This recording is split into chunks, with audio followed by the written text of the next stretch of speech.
In today's XDefiant video, I'm going to be going over my favorite class setups and weapons that I've been using during the XDefiant open beta. This video is really just going to be kind of like a baseline of maybe attachments that you should use maybe for other weapons, and just kind of go over just my favorite weapons I've been using during the beta. This video will mainly consist of the ARs, SMGs, and even a sniper rifle class setup as well. That's just because these are the most dominant weapons in the game currently. Before we get into the class setups, if you guys happen to enjoy the video and find this helpful in any way, shape, or form, and you guys want to make your way back for more XDefiant content, be sure guys leave a like and subscribe to the channel for more XDefiant content. If you guys are also looking for the best settings to use on XDefiant, I uploaded a video on that yesterday. If you guys want to go check that out, the link will be down below for that. And without further ado, let's go ahead and get into the top 5 best class setups for XDefiant. So to start, we obviously have to go over the M4A1. This is just a classic assault rifle for many FPS games, and it's no different in this game. This thing absolutely rips. Oh my gosh, dude. Honestly, I think this thing is better than the ACR in my opinion, but I mean, we all have our own opinions. I think this thing is super fun to use, especially with it having like no recoil with these attachments, and also just the rate of fire on it is just so good, man. Let's go ahead and get into this class setup. So going over the first attachment, this is the barrel that I chose for it. This is the stabilizing barrel for basically horizontal and vertical recoil control. Next up, for the front rail, we went ahead and used the super light. This is going to help with our ADS time and movement speed, which is definitely a must for assault rifles and really any FPS game, and especially XDefiant. I don't think you really need an optic on it, but I love the way the reflex looks in this game. I use it on most assault rifles. You could probably take this off and use a different attachment if you really want to, but I like using reflexes in this game. I just think the optic is just so clean. For the rear grip, I did opt to use quick draw for the sprint shoot time and ADS time. Sprint shoot time, I assume, is just basically sprint to fire speed, so really after you're done sprinting, it's going to be a lot quicker with that, and of course the ADS time is very nice for assault rifles. Lastly, for the stock, I went with the padded stock. The reason why I went with this is because it gives no cons for anything, but helps with recoil recovery, aim stability, and ADS hit flinch. I just think it's a really awesome stock to use.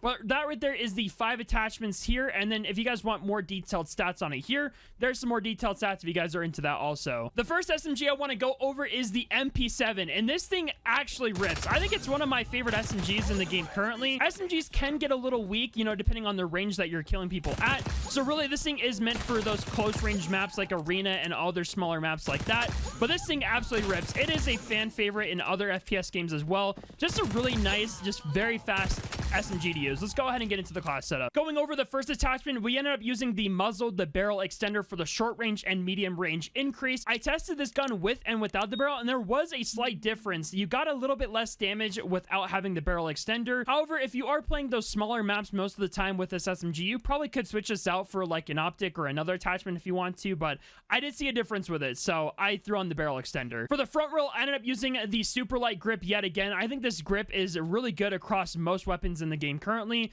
but it's going to help with our ADS time and movement speed for that. I went ahead and used the quick mag for the ammunition capacity. You get a little bit more ammo with each mag, and then also the reload speed is very nice for this gun, especially with it being an SMG. You want to make sure you're in and out of that reload time as fast as possible, so quick mag is going to be helpful with that. This is also, of course, a rear grip that I use quite often too. Quick draw is just really nice for sprint shoot speed and ADS time. Just makes guns feel a lot faster than they normally are. And for the last attachment, I ended up using the collapse stock. For most weapons with like a collapse stock or a no stock option, they don't give any cons, which is great. So this gives just movement speed, min and max spread, which is, I mean, really you're just using this for the movement speed, let's be honest. That right there is all 5 attachments there. For more detailed stats here, if you guys want to check that out there you go. There's more detailed stats on the MP7 build. I, of course, have to go over the ACR as well. I mean, I personally like the M4 over the ACR, but this thing is still very nice, especially on bigger maps if you need more like recoil control. Thing is, I mean, I built this thing mainly for recoil control and just better accuracy overall. So if you're looking for an AR like that, definitely choose the ACR over the M4. But let's go over this class setup. Going over the first attachment, we ended up using the barrel, the stabilizing barrel for the horizontal and vertical recoil control. Just going to make this thing obviously more accurate, and with its slower rate of fire, you're going to be frying people across the map if you can control recoil. For the front rail, I ended up opting with the tactical front rail for the recoil recovery and ADS time. So yeah, you get a faster ADS time and also just recoil control control overall, it's going to be a lot better with this front rail. Again, I went with an optic for this. I went with the reflex. I just think it looks a lot nicer on assault rifles and just helps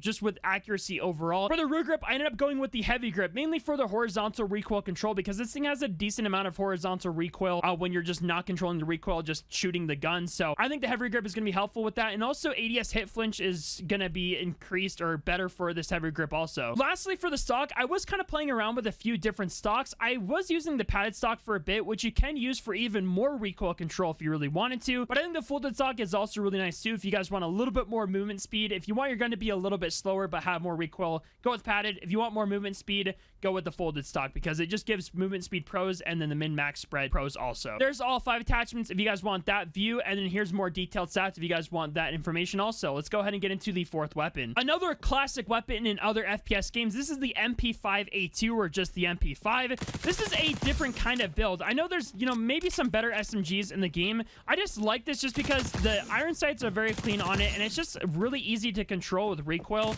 especially on bigger maps or more like medium-sized maps. But this thing is still great at close ranges.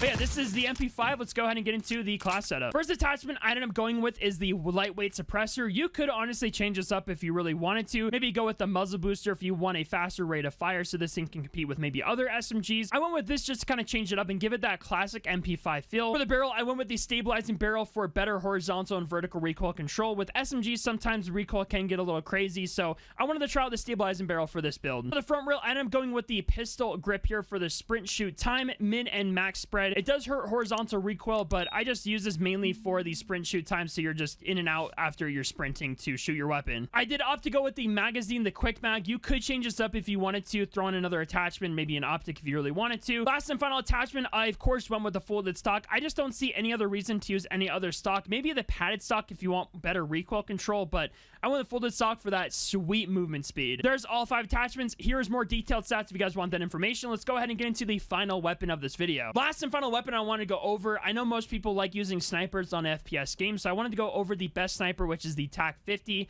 I tried that M44 sniper rifle. It's not worth using. I got so many hit markers. I used every sort of like damage helping attachment. Didn't help the gun at all. So the TAC 50 is just your best option at this point for a sniper rifle. Sniping in this game is challenging. Definitely not like Call of Duty. So if you're going into this thinking this is COD sniping, it definitely isn't. So just be warned. But this thing is just overall the best sniper rifle. Class setup, has fast ADS time, and still has good damage as well. So let's go ahead and get into the TAC 50 class. First attachment, we went the barrel for obviously the help with the ADS time and movement speed. With sniper rifles, you want to have as much movement and ADS time as you can. So this barrel is going to be helpful. It does hurt your short and medium range, but trust me, I think this barrel is worth it over those cons. I did opt to use an optic. It does come default with the sniper scope. I don't think you can take off optics anyway, so you're really just stuck with either the 12 times variable zoom or the 8 times. I went with the 8 times just because it is a little bit less zoomed in, so you're not like super zoomed into people, so it's still nice on those medium to larger range maps. For the magazine, I opted with a quick mag so I can just reload faster. I think the only other magazine you could really use is probably the lightweight or extended mag. Definitely don't use the fast mag because of the ADS time. I would honestly just stick with the quick mag. Obviously I have to go with quick draw grip for the ADS time and sprint shoots time. It's just the best option for the rear grip, and there really wasn't any other attachments to throw in at this point. You could honestly just take off this stock if you really wanted to and just rock 4 attachments, but just you might as well throw this on because it only gives cons for recoil recovery, aiming stability, and ADS hit flinch. So that right there is all 5 attachments for the sniper rifle, and here's more detailed stats of the sniper rifle. And that's gonna be it for today's video for the best class setups for XDefiant. If you guys want more videos like this or just more XDefiant content, make sure you guys leave a like and subscribe, and I'll catch y'all later. Take care, everybody.